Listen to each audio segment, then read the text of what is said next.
Coming up on the Sarc Fighter Podcast.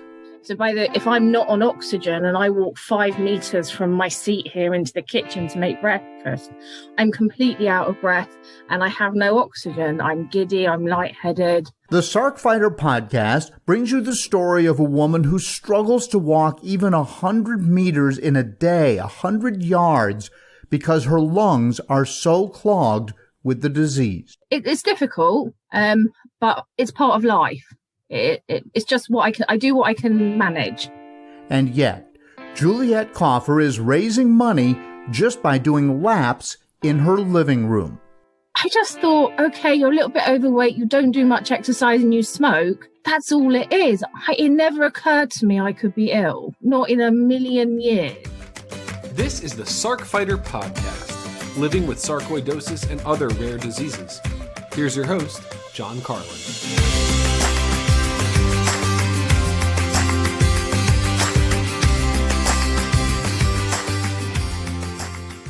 Hello and welcome. This is episode 42 of the Sarc Fighter Podcast, brought to you in part by a generous grant from A-Tire Pharma.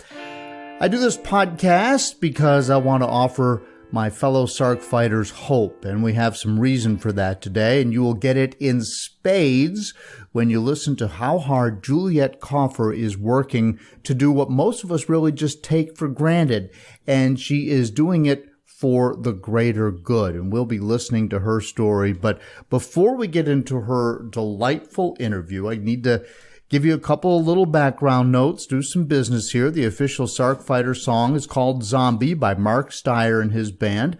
It's the White Hot Lizards. They're in Alberta, Canada. You can hear Mark's story, the story behind the lyrics, in episode 12. And I will tell you that occasionally I play the entire song for you at the end of a podcast, and I did that at the end of episode 41.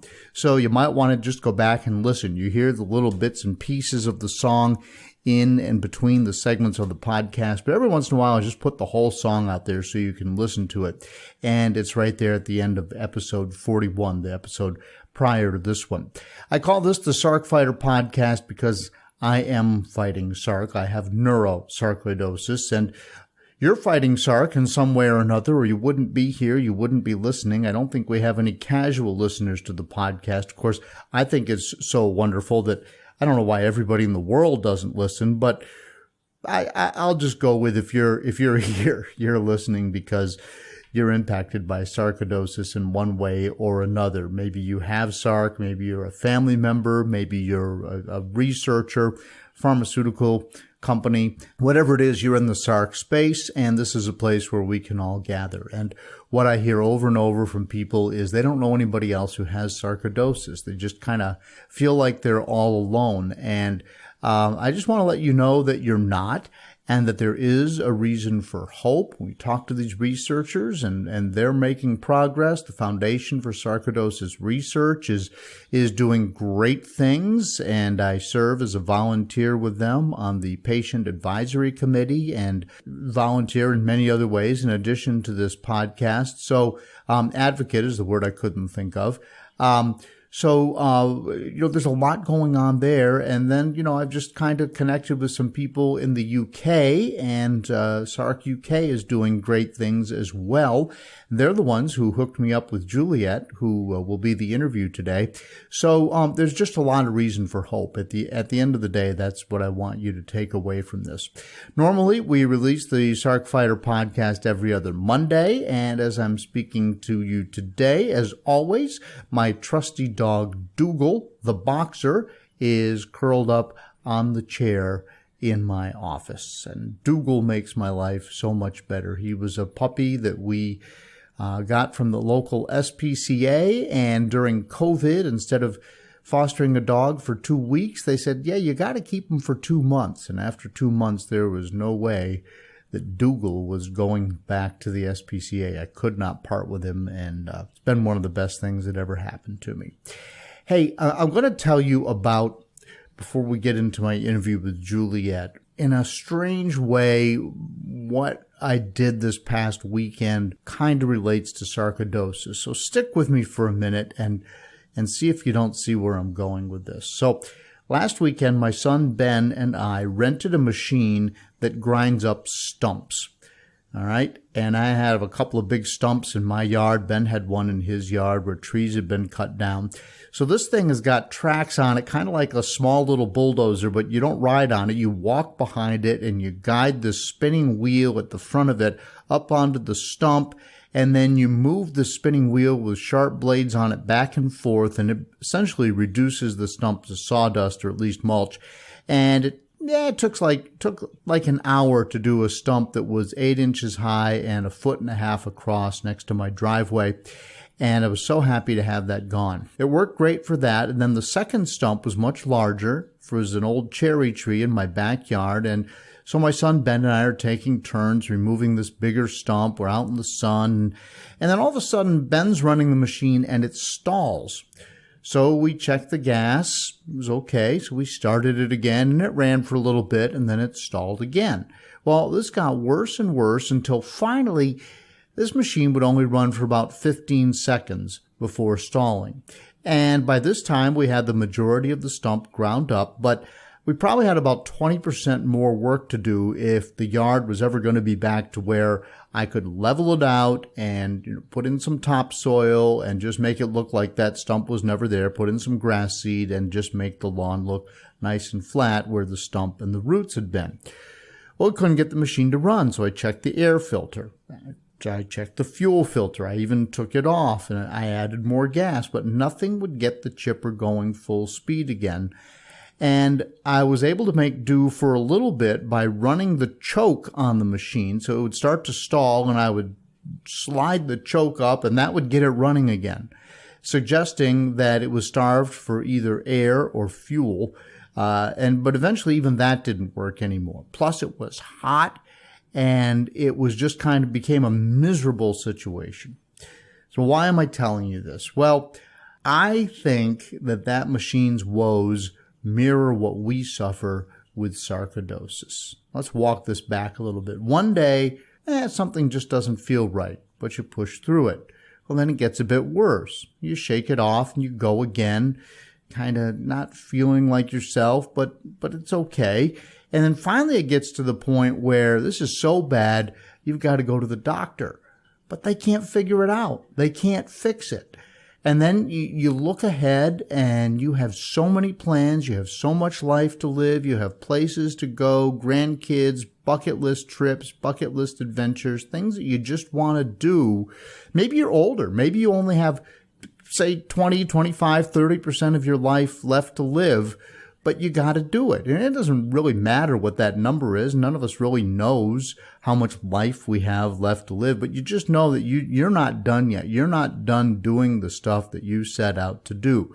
Just like my stump chipper, right? I've still got some more chipping to do before that yard is going to be what I wanted it to be, but I can't figure out what's going on. And even after they do figure it out, I get the choke to work, but it's not really working. Does this all sound familiar? Am I making any sense, or is this a reach?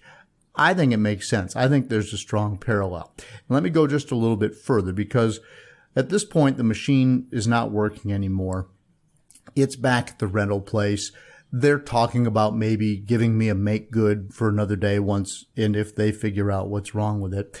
But in the meantime, that's a lot of rigmarole. You got to go with the truck. You got to get this thing on the trailer. You got to, it's a whole nother Saturday and it's a lot. So probably what I'm going to have to do is go out there with an axe and just chop out those roots that are still sticking up in the yard before that lawn will ever have a chance.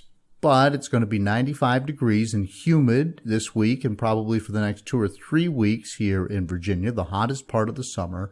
And I'm not going to be out there in the heat in my conditions swinging an axe. And you know what? I think one of my boys took the axe on a camping trip and it never came back. So now I have to buy a new axe anyway. Another setback. Here's the point. Sarcoidosis is like that machine. It's like this situation. And you're going along fat and happy. The machine breaks down. You don't want to say no. You want the lawn to be nice. You want to live your life. So you improvise. I'll go and I'll buy that axe, even if I have to wait because of the heat.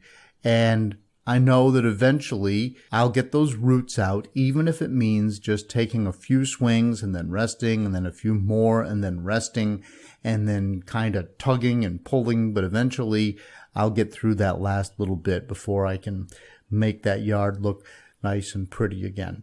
And today I will tell you that is Juliet's story. She has had a tough run of it with sarcoidosis. It's gotten worse and worse and worse. She's made some progress, but she has now sarc in her lungs to the point that she wears oxygen all the time. You will hear her talk about the difficulty of getting up from the dining room table and walking to the kitchen and not having enough breath. And on top of that, she's been quarantining because of COVID-19, and even a mild case of COVID would be more than her body can handle. She knows that doctors have told her that if she gets it, they won't even bother to put her on a respirator. It's that bad. And yet she has found a way to walk back and forth in her living room and to do that and raise a lot of money for sarcoidosis research. So, and on top of all of that, Juliet is a wonderful storyteller. When you listen to her speak today, you will not know that you are listening to somebody who is very sick. And you will be so glad that you heard her talk about how she is fighting back. And you will definitely, if you're needing a little inspiration today, you're going to get it from Juliet. And her story is coming up next on the Sarc Fighter Podcast. A zombie, just feeding and stumbling.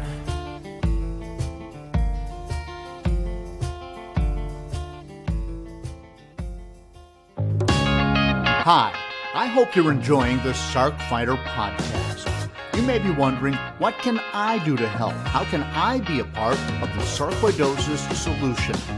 It's simple. Make a donation to KISS, Kick In to Stop Sarcoidosis. 100% of the money goes to the Foundation for Sarcoidosis Research. Look for a link in the show notes of the Sarc Fighter Podcast.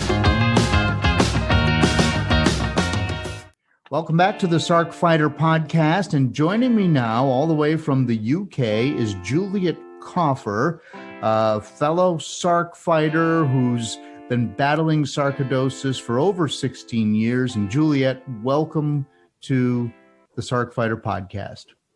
Hi there. So you and I were just chatting a bit before we started recording. And first of all, you said it's, what is the temperature there in the UK today? It's 30 degrees of significant heat. Aha. And you probably don't have AC in the UK, do you? No, we have one fan in the house that my husband has taken for the day. Oh, no. So you have no means of cooling? No, he's got the smaller room to work in today. So he won. Okay. All right. Well, now, so for listeners who can't see you, you're wearing the tubes for oxygen, and you have sarc in your lungs, correct? That's correct, yeah. And how long have you been battling this? So I got diagnosed in 2004, and the oxygen has been 7 years now, since 2014. Well, you are the classic case of the person who looks and sounds great. People would not know that you are sick, except you say you live in your house, as you described it, as a cottage, and you have a hard time walking from where you're sitting to the kitchen? Yeah, that's right. So to look at me or to hear me speaking, you wouldn't know that there was something wrong with me apart from the oxygen tubes in my nose. But as soon as I stand up, my oxygen drops off. I've only got, I'm down to 20% gas transfer, which has dropped off in the last 7 years. It's halved in 7 years. So quite low levels. And I also have pulmonary hypertension, brought on by the sarcoidosis. The pulmonary hypertension is where, I don't know if everybody knows what it is, but it's where the right side of the lung has to work very hard to push the blood through into the lungs to get the oxygen to my body. but the vessels have been damaged by the sarcoidosis. So as soon as I stand up, my percentage of oxygen on a finger monitor will drop down to about 80, 82 as soon as I stand up. So if I'm not on oxygen and I walk 5 meters from my seat here into the kitchen to make breakfast, I'm completely out of breath and I have no oxygen. I'm giddy, I'm lightheaded, I'm puffing, I'm panting. So I don't walk very far in a day because it's too difficult. So I keep within my level and my means, but I don't really walk more than 100 meters in a day, which isn't very far. No. My garden path is 20 meters. So I don't go up it very often. It's difficult, but it's part of life. It's just I do what I can manage.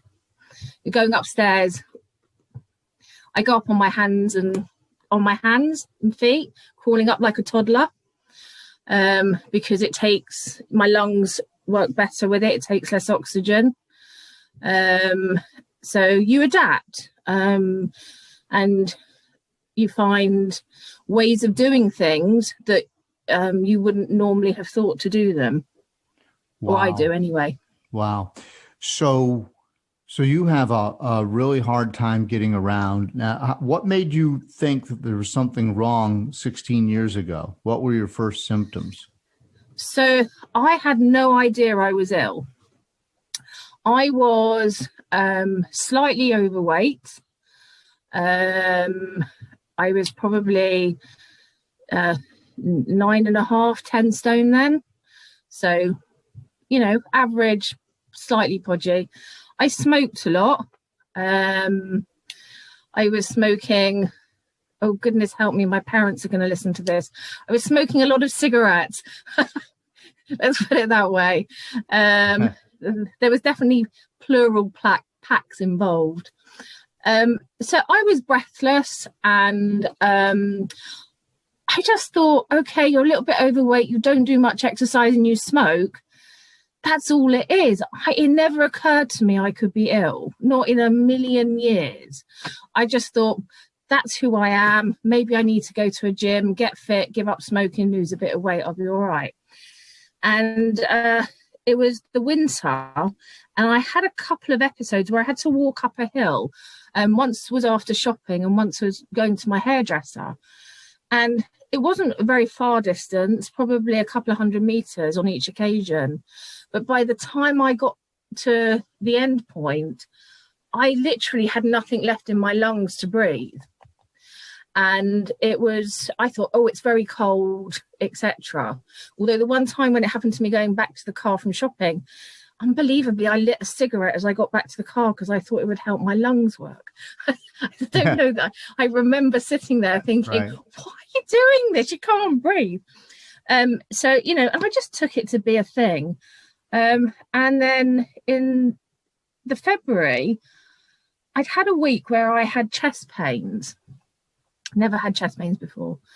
And I thought, oh my God, you've got like indigestion.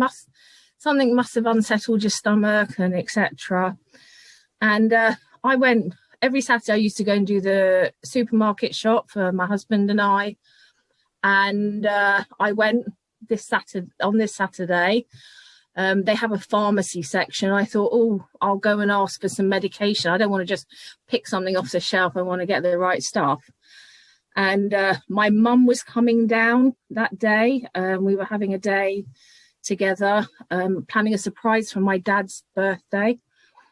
And I went in and I spoke to the pharmacist, and I said, I've had some pains this week. I need some indigestion medicine, please. And she said, where are the pains? And I pointed across my arms and across my chest, and she looked at me and she said, you need to go to the hospital. You might be having a heart attack. Oh, my. So I've got a trolley full of nice food to feed my mum, who's on her way from London, coming down on an hour journey in the middle of February. And the pharmacist says, go to the hospital. Out of the blue. So my mum arrived. I said, Mum, change your plan. And we went to the hospital. I walked in, I explained the situation. And they did a chest x-ray, and both my lungs were, when they're white, the x-ray is white and cloudy. You just couldn't see anything other than white cloud. They were completely, and they were stunned. Did they know what it was? At that moment, no. They were stunned and horrified that I had been walking around with my lungs in that state. And they thought it was, they said, is it acute? Has it come on recently? I didn't know. And they wanted me to stay in that was the Saturday. They wanted me to stay until the Monday for tests. Now you'll see a pattern emerging, maybe with the questions you ask. I'm particularly squeamish and have a fear of hospitals and anything medical. So I had to barter with the doctors to send me home because I refused to stay in a hospital for basically for 2 days without anything happening to me. And I had to sign something to take responsibility for myself to come home. And I was terrified. Suddenly they're showing you these x-rays and they don't know what's wrong with you and that you've got to have all these tests. It's really quite terrifying at that moment. Suddenly life is changing before your eyes. And it's not until you look back that you actually realise that was the moment in time everything changed. Literally everything changed. The whole plan that you have for your future changes in that one moment. So that's how they found it. And then obviously lots of tests, and it's the usual test by elimination. They started by putting me on very high dose steroids, or what I call high dose steroids, 40. They started me on 40. They destroyed my weight. It didn't matter. The less I ate, the more weight I put on. It was a battle I couldn't win. Yep. So it was a thing, and they assumed it was sarcoidosis. The steroids didn't stop it worsening, so I got referred from local up to London to the Royal Brompton, who have a magnificent team up there under Professor Wells. I got referred to Professor Wells and Dr. Renzoni up there, and again went through more tests. Again, squeamish, wouldn't have a biopsy. You wouldn't have a biopsy? No. Even after you saw all that in your lungs? Yes. Because they probably were thinking it was cancer. Well, they'd done all the other tests and given everything else. I turned around to Professor Wells and said, on the basis of everything that you know about me and all the other tests, would you say it's sarcoidosis? And he said yes. Really? Yeah. Okay. Because they know, I suffer from anxiety. So that's one of the reasons I want to do as little medical to myself as possible. Yeah. And it's probably not the best way to proceed, and I probably wouldn't recommend it to other people, but it's the only way that I can do with it. Had he said I had to have it, I probably would have had to have it. But I had to weigh it up on the basis of probability. But with all the other markers and the scans and etc., he was pretty confident. I figured he'd been around long enough to give me an educated. So you asked, who first came up with the word sarcoidosis, you or him? No, it was the local doctor down here. Okay. And who luckily for me had knowledge of it. The respiratory specialist here actually, I think there is some connection between him and the Brompton. So I was very lucky to be here in this place diagnosed at my local hospital. So I read now stories where people struggle to get diagnosis, and I think it's awful. My GPs, some of them knew about it, some of them don't. I've become my own doctor. I have my own file. I tell everybody everything they need to know. And they say to me, how do you want to be treated? And I say, this is what I'd like you to do for me. Because you have to take control in some way. You do. And, it's difficult. You know, when they don't know, you know, if I'm having a flare up or something and they say, what do you want to do? And I say, well, let's try this amount of steroids for this amount of time. And they obviously they must agree that that's a prudent step or they wouldn't do it. Absolutely. Or I say, let's hold off, give it 2 or 3 days, see if it really is, and then we'll try it. So I'm quite lucky that they work with me on it. But I've learned you have to be quite forthright to get what you want in a nice way.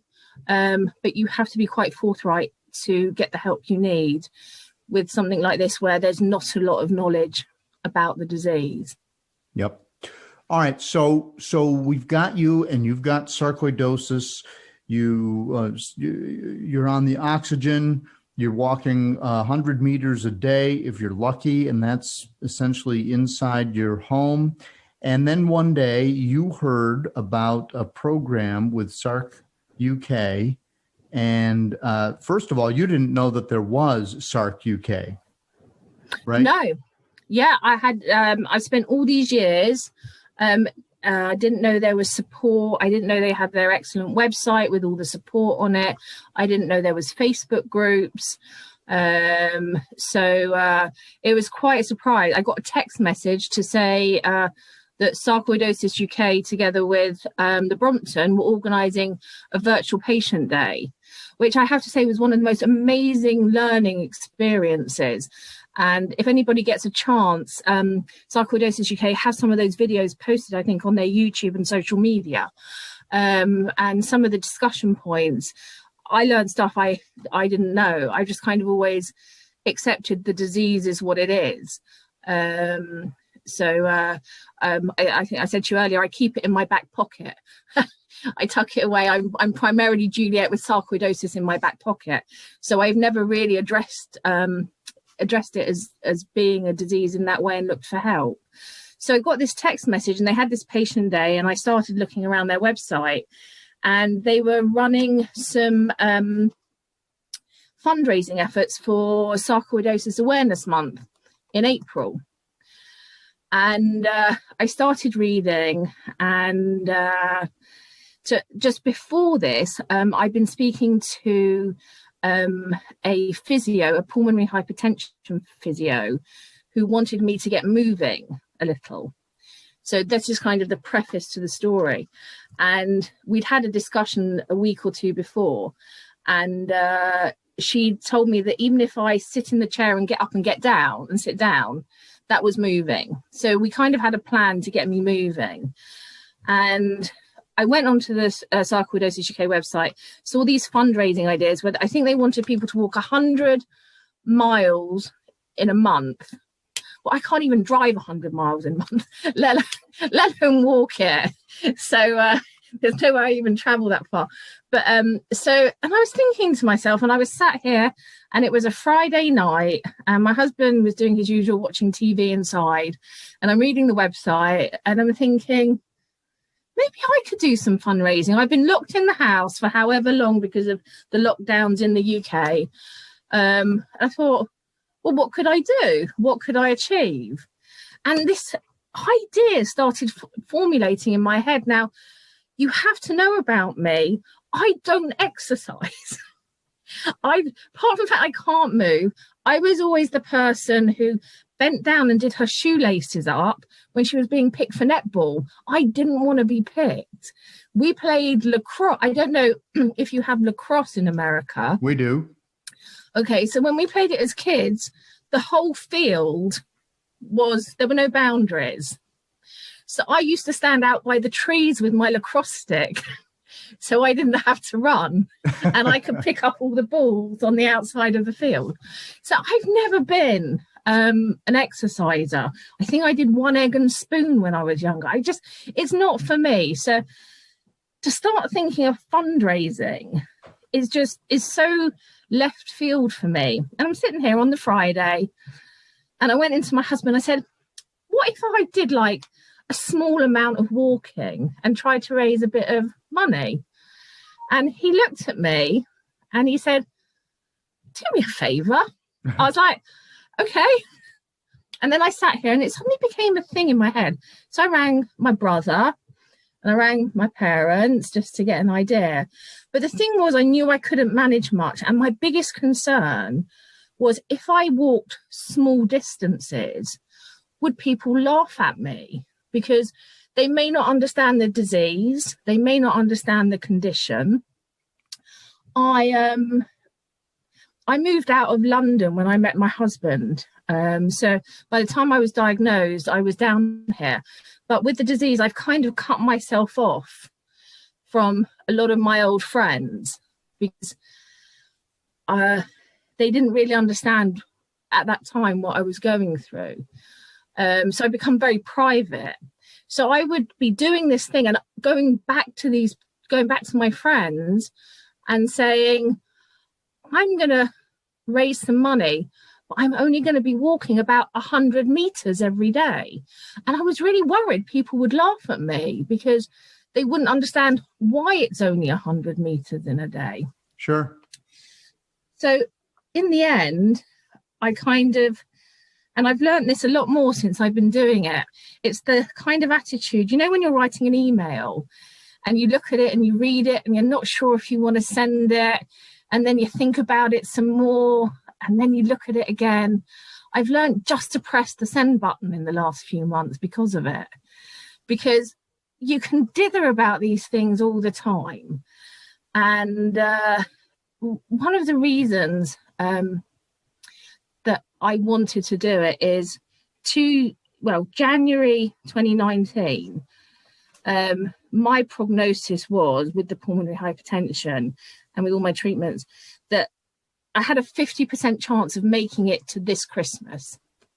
Oh, wow. So I kind of felt I wanted to make a difference in some way.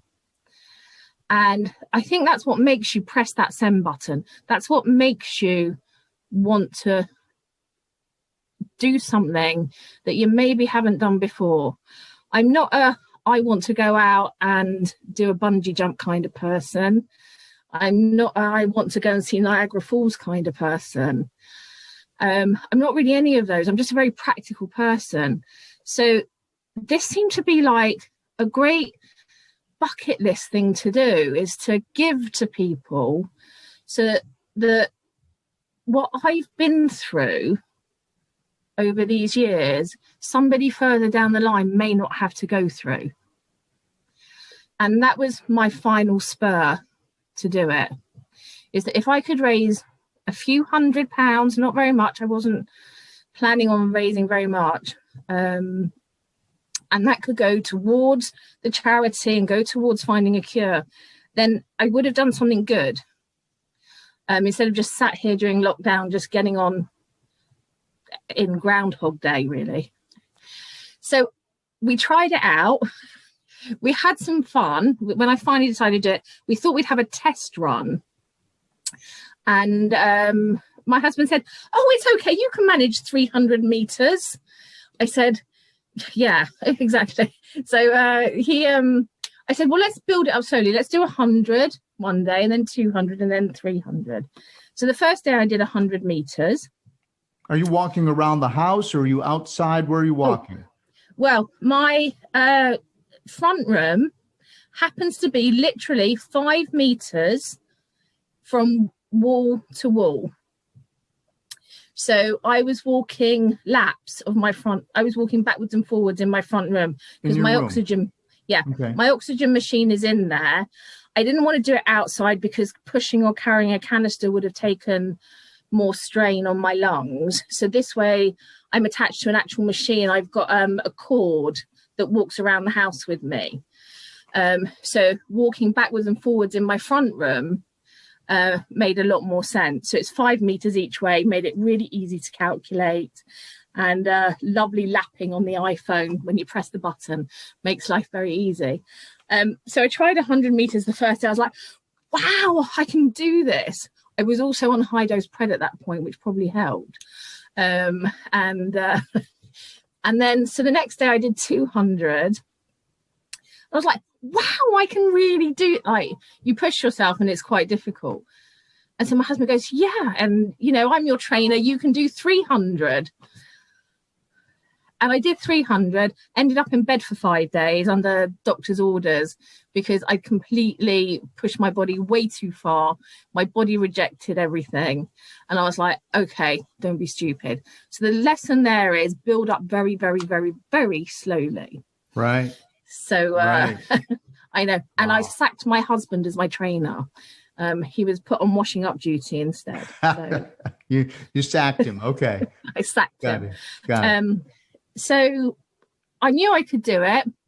And I set myself a target, 30 days in April, 100 meters a day, 3,000 meters in total. So around here, that is a trip to the local shops and back. And I was going to do it over the space of a month. Okay. And so you started asking to people to support your effort. And Yeah. you set out to do this, realizing that if you went too hard, you'd wind up in bed for a week. And so for those of us who don't speak metric, 3 meters is about 15 feet. So you're walking from one wall to the other, 15 feet. And are you doing this all at once, or are you doing, 5 or 6 trips and then take a rest, or how are you doing it? I used to do it every morning because I found it easier to do it before breakfast. And I just did the 100 meters for as long as it took. But as the month went on, I was able to increase.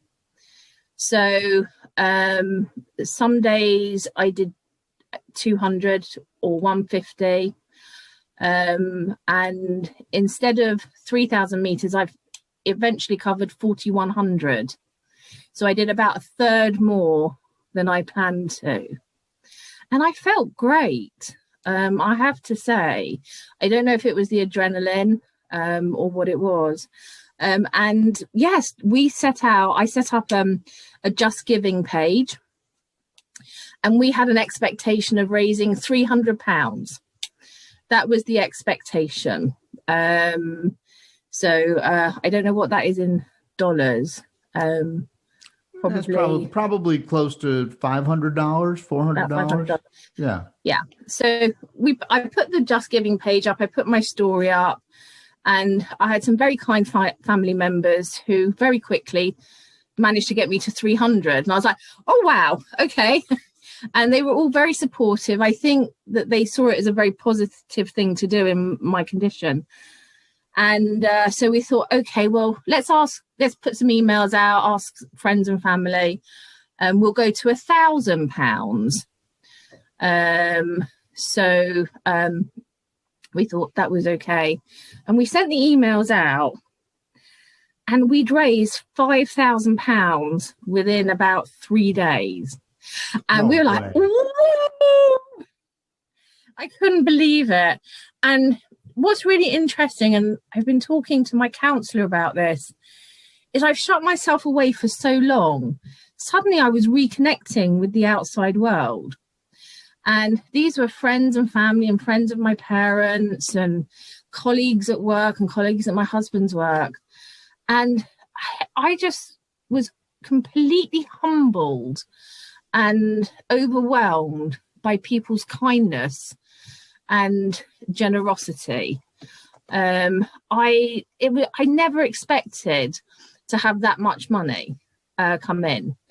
And then I started to try and get some press coverage in the local papers, ran a story on me. I got some web coverage. I actually got coverage both here and where my parents live. So I thought I'll ask everywhere. Never try and I've learned never try and miss an opportunity to raise money. And also I'm Jewish, and the Jewish papers all supported me and ran stories on me, which was fantastic. And I got picked up off Twitter by our local TV station on the BBC. So the BBC is our main broadcaster here, and there's local news areas, and they came down and filmed my last day, and they put the package together, and I was very lucky because the day they put my piece out on TV, there were local elections in the UK, and they can't broadcast political stories whilst voting is happening here. It's a no news day. So I went out on every local bulletin from 6 a.m. I went out at lunchtime. I went out at 6 p.m. I went out at 10 o'clock in the evening. I got really lucky. And we took nearly £2,000 that day from the TV. Wow. Broadcasting. And what was amazing, there are a few amazing things. One is Sarcoidosis UK received a check from somebody who had seen me on TV and just said, I've seen this lady, and they put in £250 check just to Sarcoidosis from seeing me on TV. And people who know me from around here, I'm a computer teacher here in my local area. So I've taught a lot of people over my time. And it was really funny. People say, oh, I saw you on TV. And even now, I ring up to do a fish order for my husband. And I haven't spoken to them for months. And the lady that helps me there says, I saw you on TV when you were doing your walk thing. That's awesome. There's a whole world out there that saw me. And I'm just doing my thing. And it's such a weird connection to make because I'm just doing what I'm trying to do. And people are connecting to it and people are getting it. And people know it's sarcoidosis, and I've put the word out there. And in fact, one person, when they donated off the back of it, wrote, your effort has done more to raise awareness of sarcoid in the last 11 years. This little known disease and even lesser understood disease leaves a dark cloud hanging over all affected. So there's people with sarcoid out there who saw that I wasn't afraid to talk about it. I wasn't hiding away. I wasn't, pretending it didn't exist or trying to fight to make it be public. I was just doing something normal that other people do. And people were connecting to it in so many different ways. So, but the good thing is we're still raising money. And I've been on ringing into radio shows, not to raise money, but because we've got a big mask debate going on in this country and I get very angry. And I've been on a couple of things and I've plugged the fundraising. So I've raised more money that way. Awesome. And we're currently up to just over £17,000. And we have something called gift aid here, which is like a special kind of tax where the government adds some on. So we're basically up to £20,000 with the gift aid. And Sarcoidosis UK, because this money is for research, the British Lung Foundation double it. So in essence, I've raised the equivalent of about £40,000, which I think is about $50,000. Yeah. Yeah. So not bad for little old me. So, well, that is just, and the awareness that goes with it. Yes. I worked in public relations for a while, and there's an equation that some people use and public relations people strongly believe in, that, for every minute you're on the BBC, that's got a dollar equivalent in value, as if you were buying that advertising. Right.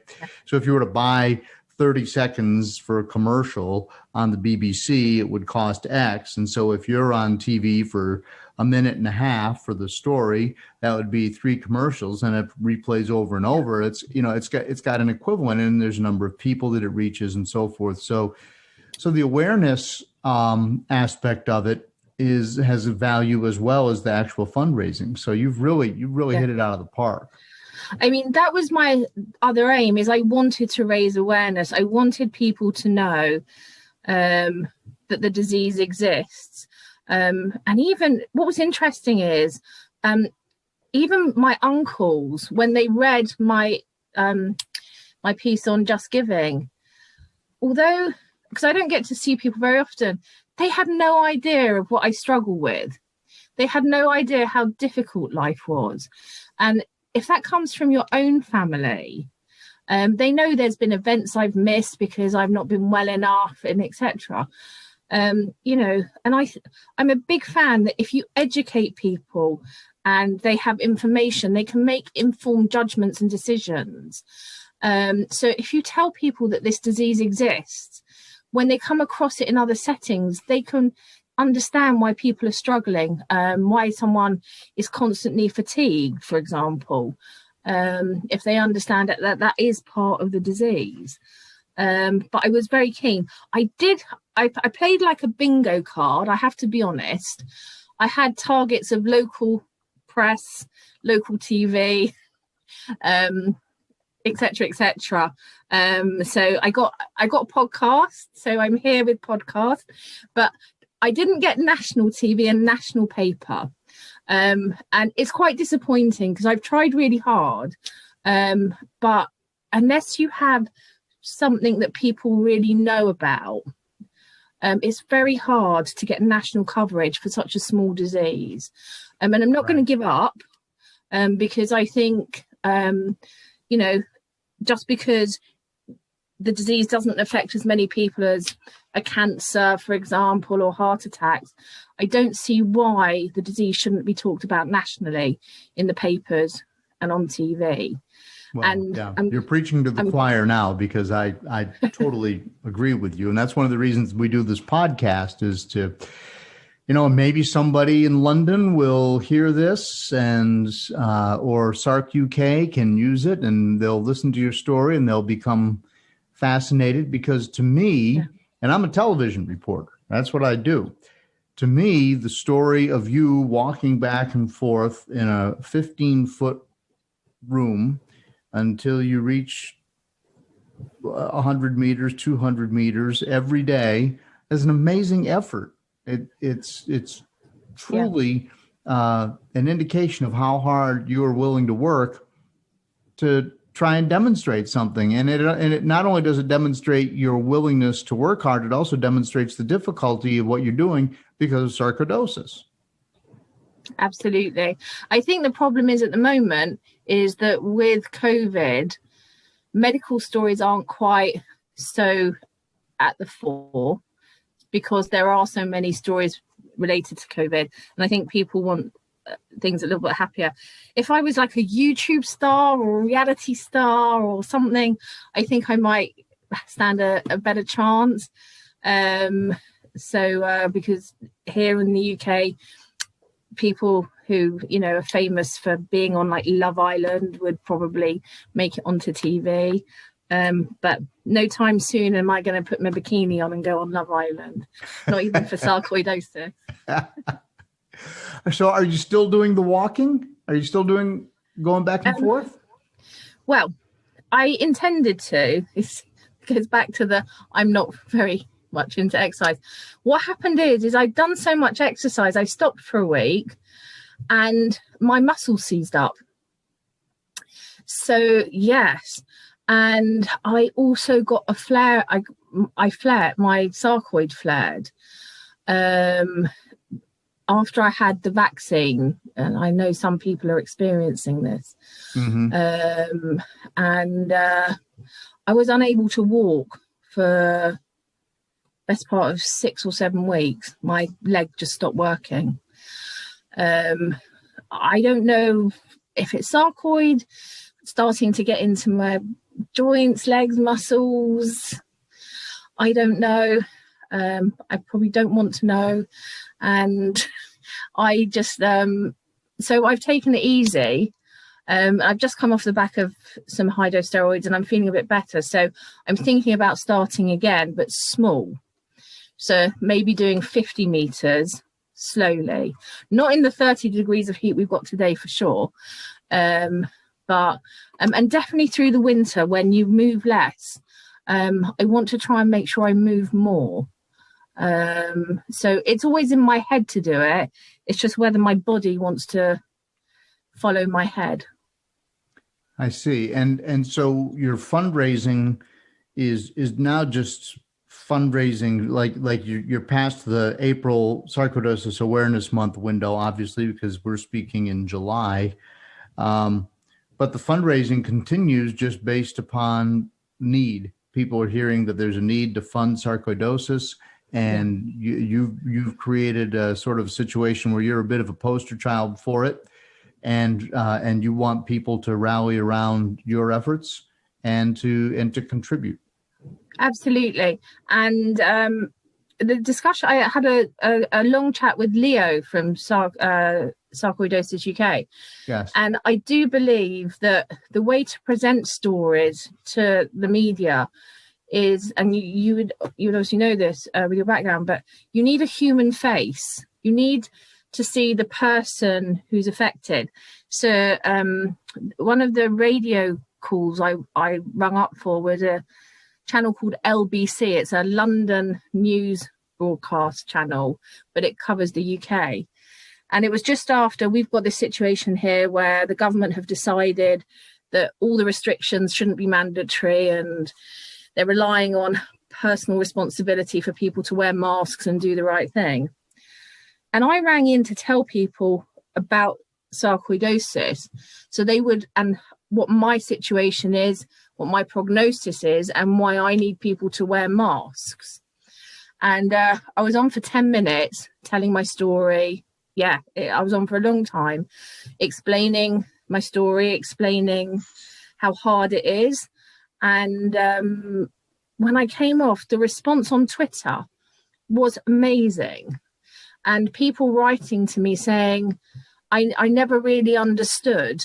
I'm going to keep wearing my mask. And I changed minds that day. And he actually said that a bit later on after I'd been on. And he said, from the feedback he had, is I'd touched a lot of hearts with my story, but also changed a lot of minds. And I think when people understand why they need to wear a mask, it's not just because we say, oh, we want to go out. You have to explain to people why you need that protection. And you have to be a person, and, you know, you could be their sister, mother, aunt.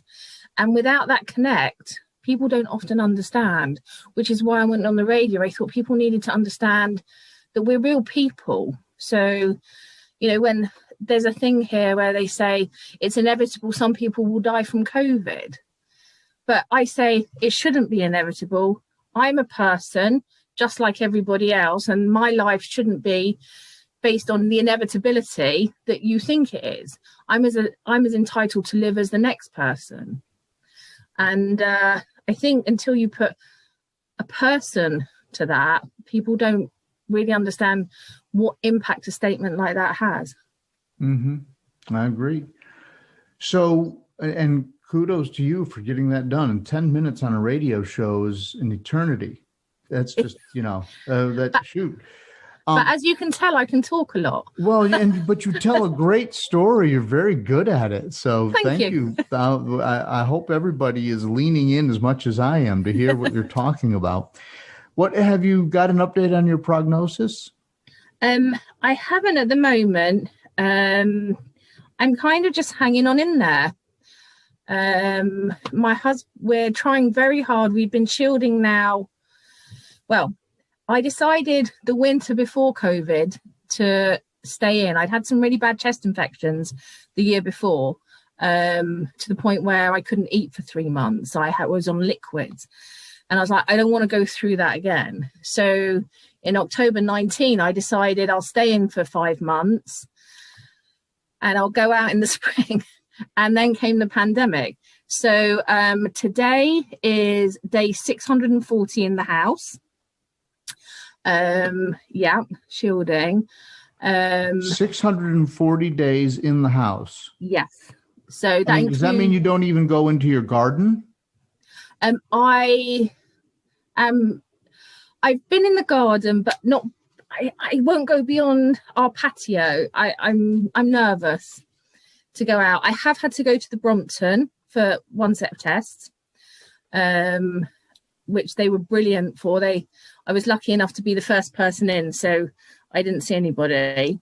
And I've made one trip to see my parents, who we've seen once in 21 months. And I stood 10 meters away with masks on. I tell this story, but my dad wanted to have some soup for lunch, and I virtually made him drink it through a straw under his mask because I was so terrified of it, of being near people.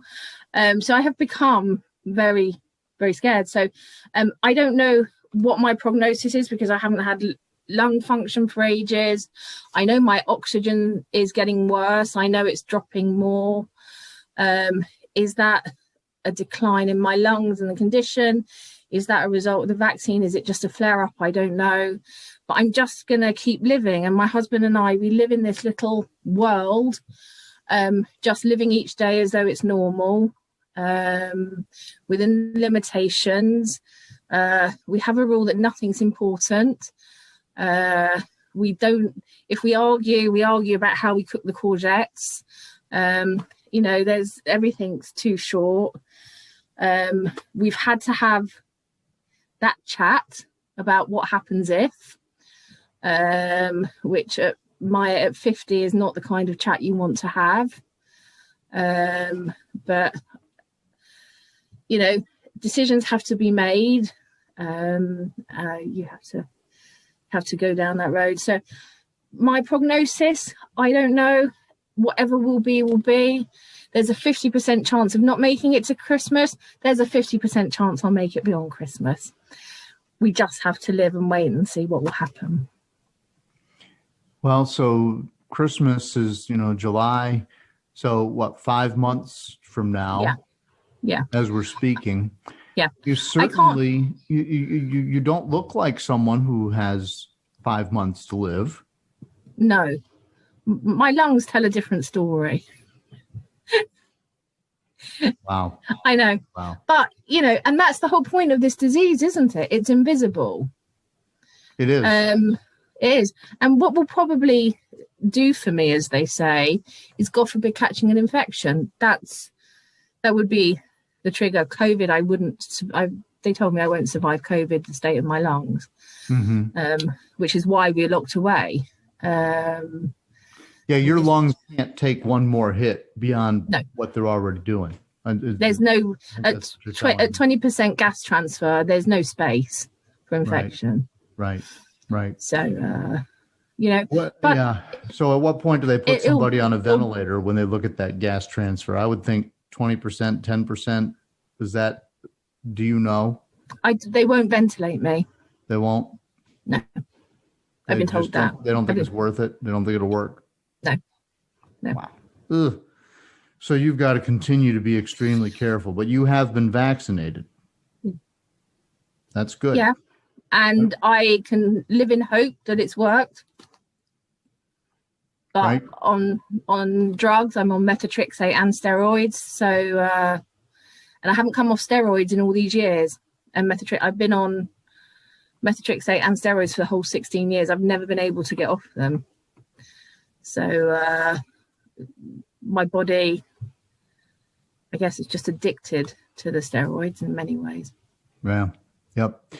And steroids they're nasty in and of themselves. And the prednisone, we've done a special podcast just on prednisone. The doctors, one doctor came on and said prednisone would never even get approved as a drug today because it's so toxic to our bodies.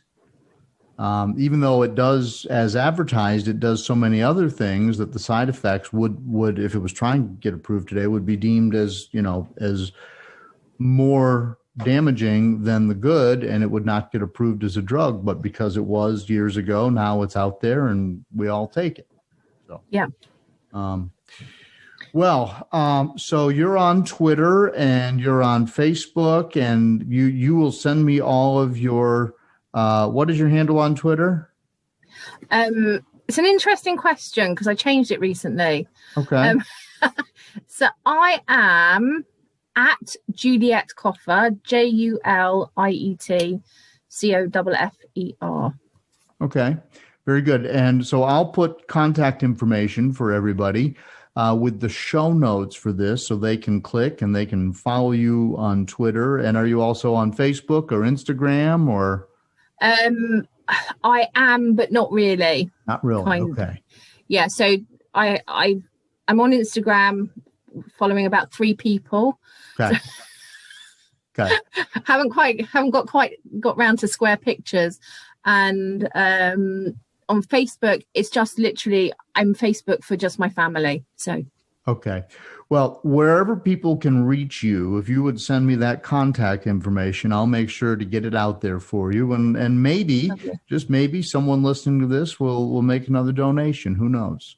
That would be great. So my Just Giving page is just, if you type in Just Giving and Juliet Coffer, you'll find me. Okay. Or I'll send you the link through. Yes, is that okay? Yeah, please send me the link. That would be easier. Yeah. And then and the money goes to Sarcoidosis UK, Leo. Yep.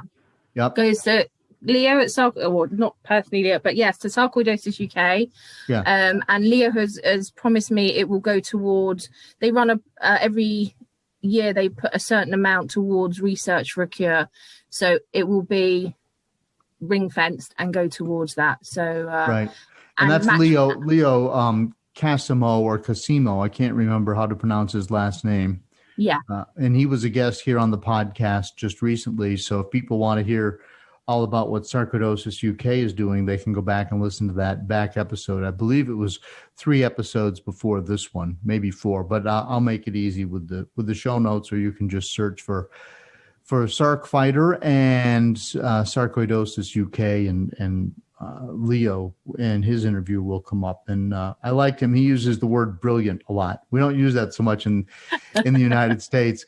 So when someone says brilliant, I love it. So he called the podcast brilliant. So that made me happy. He's correct. Well, thank you. So, and I encourage, if you want to share the Sarc Fighter podcast information with everybody there in the UK, let's spread the word as best we can, and absolutely, and just keep the ball rolling so everybody knows about sarcoidosis to the point where it's not this seldom heard of disease. Absolutely, and so that the people that really need it can get the help they need. Very good. Juliet Coffer, thank you so much for joining me here today on the podcast. My pleasure. Feel like a zombie, just feeding and stumbling. So isn't Juliet a treat? I mean, here she is. She's cooped up in her house, and she finds a way to get it done. She pushed a bit too hard. She had a setback when she tried to do 300 yards. So then she spends a week in bed, but then she gets right back at it. And now the media is finding her story, and she's raising a lot of money to fight the disease. And I just want to salute Juliet and thank her for volunteering to come on the Sarc Fighter podcast and to share her story publicly with her local media there in the UK. And let's just hope that that more and more people find out about what she's doing, and that she's able to continue to fight the disease and do great things. By the way, all the information is in the show notes if you want to help Juliet. Now, for the record, I still haven't bought my axe if you're worried about my backyard, and there are still a few roots out there sticking up, but I'm determined to get to it even if it's fall before I get there. Also, if you are new to the disease and you're trying to figure out what you have and what's going on with your body, if you've just stumbled across the Sarc Fighter podcast, go back and listen to my interview with Dr. Simon Hart in episode 2. That's kind of like Sarcoidosis 101. He just talks about everything going on with sarcoidosis.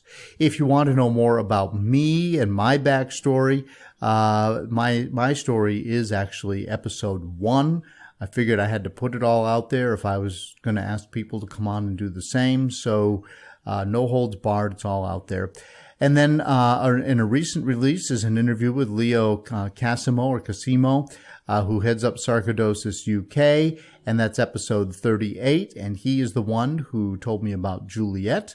And so I want to thank him for that. But if you're in the UK and you've heard Juliet's story and you want to know more about what's going on there in England and Great Britain and the surrounding areas, then go ahead and give that a listen.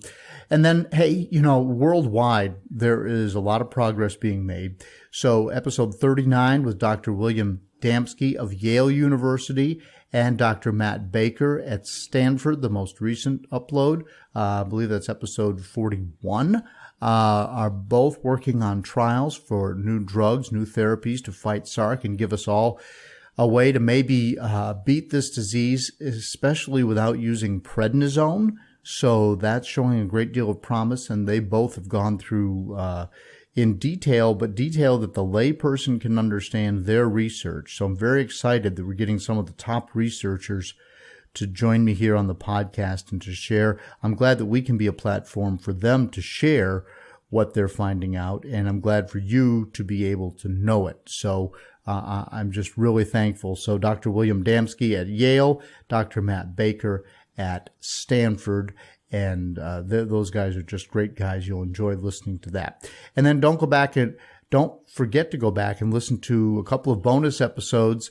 First of all, on sarcoidosis and COVID-19, which I moderated, and then another bonus episode on dealing with prednisone. These are sort of like little town halls, and these are just rare opportunities to hear the top experts in the field talk about how prednisone affects us and how COVID-19 is a special beast for those of us taking autoimmune drugs. So those two special episodes are back there. In the meantime, please send me an email, carlinagency@gmail.com. That's in the show notes. And also follow the Sarc Fighter on Instagram and on Facebook. I do appreciate your interest in this podcast. It helps me reach more people and grow the show if you share the link on your social media. And really, if you like it, if you would just tell one person, just tell some other person in the sarcoidosis space about what's going on here at the podcast, and let's continue to spread the message as far and wide as we can and raise awareness about sarcoidosis. So thanks again to Juliet Coffer for joining me here on the Sarc Fighter Podcast, and I really hope that she continues to thrive and to prosper as best she can in her situation, and we wish her all the best with her fundraising and thank her for telling her story. Until next time, people, keep fighting.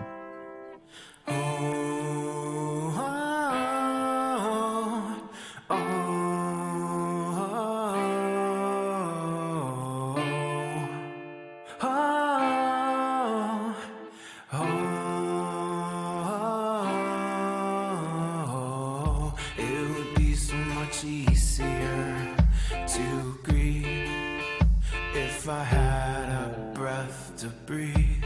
I feel like a zombie, just feeding and stumbling.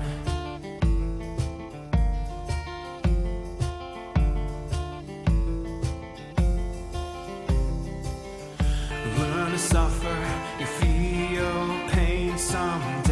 Learn endurance, your strength will fade away. Dead man walking, trying to keep up the pace. Dead man walking, counting down his days. And I don't know what will come. Look for silver linings, but still I find none. There was potential, slipping gone. It feels too wretched, but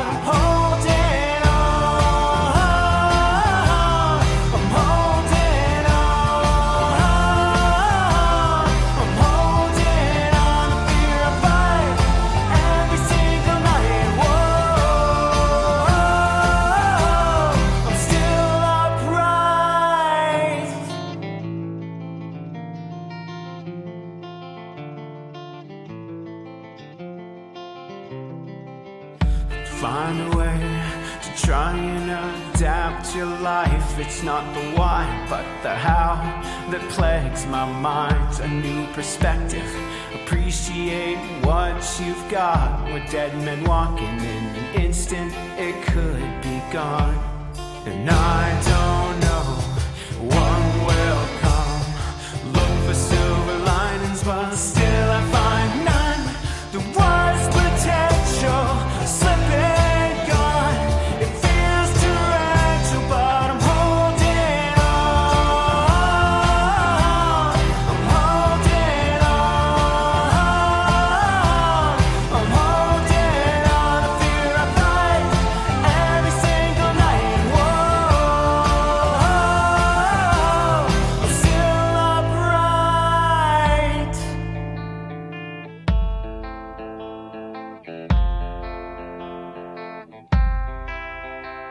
Wherever there is happiness, fight to be there too. And wherever there are friendly smiles, try hard to smile too.